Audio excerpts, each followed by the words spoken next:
Жалоо шаарындагы көп кубаттуу үйлөргө жанаша турган бул май куючу бекет Альфа Ойл ишканасына таандык. Ал экотехник инспекция тарабынан 2018 жылы мыйзамсыз деп табылган.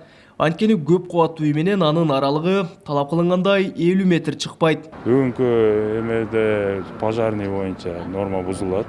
Биринчи очередте жилой үйдөн 5 метрде чыкпайт, көзү көргөрүп турат. Бүгүнкү күндө буларга караштуу 82 гана метр квадрат жери бар.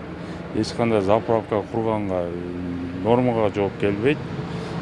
Ошон үчүн мыйзамсыз иштетип аткан үчүн биз сотко берип атабыз да буларды.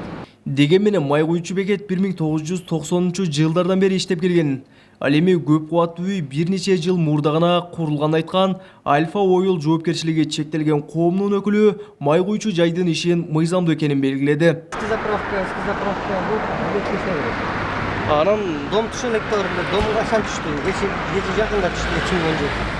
Бизде мыйзамдуу же мыйзамсызды сот аныктап берет эми. Соттун чечимине карап. Ошентип эки тараптын кимиси мыйзамдуу экенин 21-октябрда сот аныктап бермекчи. Ал эми мындан башка да бир нече май куючу бекеттерде ушундай талаштуу жагдайлар бар. Мындан улам экотехник инспекция кезинде курулушка уруксат берген тийиштүү кызматтарга да укуктук баа берүү боюнча көзөмөл органына кайрылган. Калктуу конуштагы жайгашкан үйлөрдүн, ошол АЗСтердин түпкү нускасын, мисалы, тиги жерди бергенден баштап уруксат кагаздарын аныкташ бизге табыш кыйын болду. Ошон үчүн бүгүнкү күнгө чейин жумуш узарып кетти. Бүгүнкү күнү конкреттүү түрдө бир объектини сотко бердик буздуруу үчүн. Ал эми бир АЗСти ошол тийиштүү уруксат кагаздарын берген боюнча юридикалык баа бериңиз деп прокуратура органдарына өткөрүп бердик да. Адистер кайсыл жерге болбосун май куючу бекеттер мамлекеттик кызматтардан уруксаттын негизинде гана курулаарын белгилешет.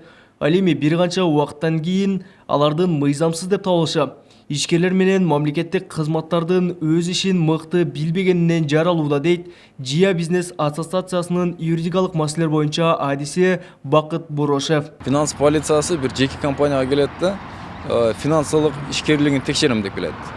Биз айттык, кечиресиң, сен Кыргыз Республикасы мыйзам боюнча ишкерлерди текшерүү мыйзам боюнча финанс укук коргоо органдары жеке ишкерлердин финансовый чарбасына кирише албайт. Майли эми финанс полициясы билбейт экен десек, буну финанс полициясына уруксат берген прокуратура органдары да билбейт экен да. Ошон проблемалар бар да.